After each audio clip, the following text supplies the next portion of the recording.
When Jamie was 12, I was admitted to the finance program at Harvard University with full scholarships.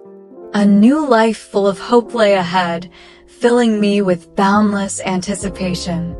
But I couldn't stop worrying about Jamie.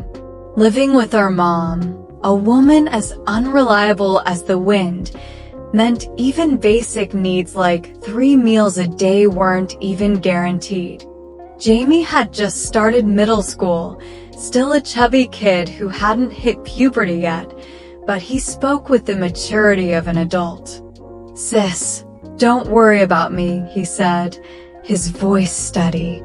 "Go to Massachusetts. I can take care of myself and Mom, too." That summer, with the money I'd saved from part-time jobs, I hired a nanny to look after the household. Yet my heart remained heavy as I left for college. College life was enriching and vibrant. For the first time in my 18 years, I felt like I was truly living. Nobody here knew I am the affair baby. There was no ridicule, no bullying. Nobody treated me differently or believed I had fewer rights because of my parents. I didn't have to deal with Mom's gambling and drinking or a paternal family who pretended I didn't exist. But less than a month after I left, Delilah, my father's wife, discovered Jamie and me. She had never known we existed, not because my father was particularly good at hiding us, but because she never cared enough to notice. We were weeds, left to grow wild. It was my mother who exposed us. Deep in gambling debt, she went to my father for money. When he refused, she went straight to Delilah. Delilah showed up at our rundown apartment, her lips curled into a sneer. She offered my mom $50,000 to take Jamie and disappear. Mom laughed in her face. "50,000? What do you take me for, a beggar?" I gave birth to 2 of Christian's kids and one's a boy. So what if they're bastards? Don't think I don't know the law. Even illegitimate children have inheritance rights. My kids will get their share of the family fortune one day. Delilah smirked and left without another word.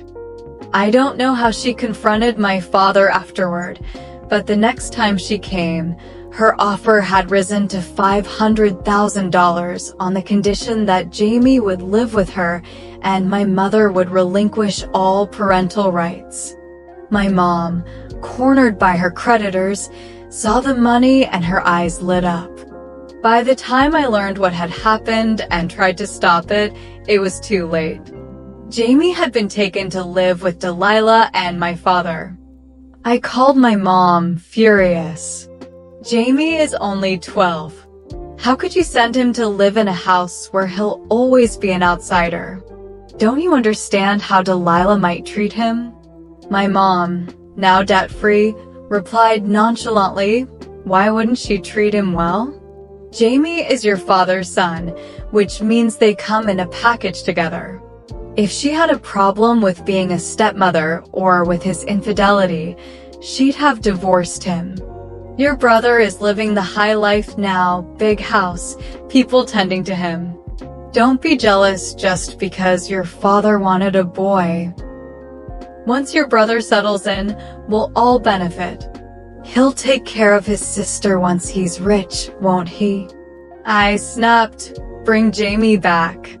Even if we have to scrape by, at least he'll be safe." She sighed, exasperated. "Bring him back? And who's going to take care of him?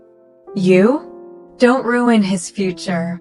He's with his father now, that's where he belongs. I raised you 2 for over a decade. It's Christian's turn to step up. Besides, the money's gone. What if they ask for it back? Do you have $500,000 lying around?" I hung up, seething. Desperate, I called my father. "What's going on? What does Delilah plan to do with Jamie?" He sounded irritated. "Your mother caused this by begging Delilah for money. That's how she found out. But honestly, it's generous of Delilah to take Jamie in after everything. He's my son. This is his chance to reconnect with his roots. So my father saw it as a good thing, even thanking Delilah for her generosity. Swallowing my frustration, I pleaded, "Dad, since Jamie is staying with you, please look after him. He's only 12 and needs his father's guidance. With your success, I'm sure he'll grow up to be just as accomplished as you." The words tasted like bile, but I knew his ego thrived on flattery. Far away in Massachusetts, all I could do was hope he'd protect Jamie from Delilah and her daughter, Bella. I called Jamie every day. At first, he chattered on about how he was adjusting to the new house. He said Delilah always looked stern and Bella didn't like him. He was confined mostly to his room. Over time, his updates grew shorter. "I'm fine," he said. "The food's good." Then one day, he whispered, "Sis, I want to come home. I don't want to live here anymore. I can cook for myself, I can make sandwiches and even pasta." His words shattered me. Fighting tears, I promised Jamie, "Give me 4 years. Once I graduate, I'll bring you to live with me." After a long pause, he whispered, "Okay, sis, I'll wait for you." But just days later, while I was working a shift at McDonald's, Mom called, sobbing, "Alice, something's happened to your brother." A deafening buzz filled my head as I stood frozen. I barely heard her wails. Why? Her words faltered, choked by sobs. "He's my son. I thought he'd be okay. I thought this would give him a better life.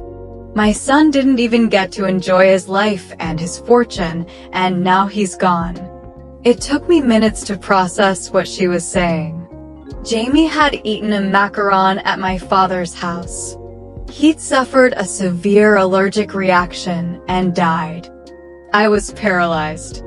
At 2, Jamie had a reaction to peanut butter so bad I dragged Mom from her card game to rush him to the hospital.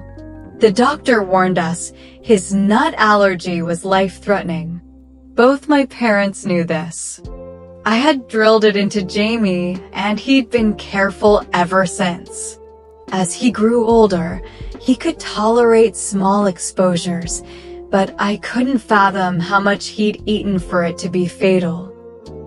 The phone slipped from my hand as I clutched the table for support.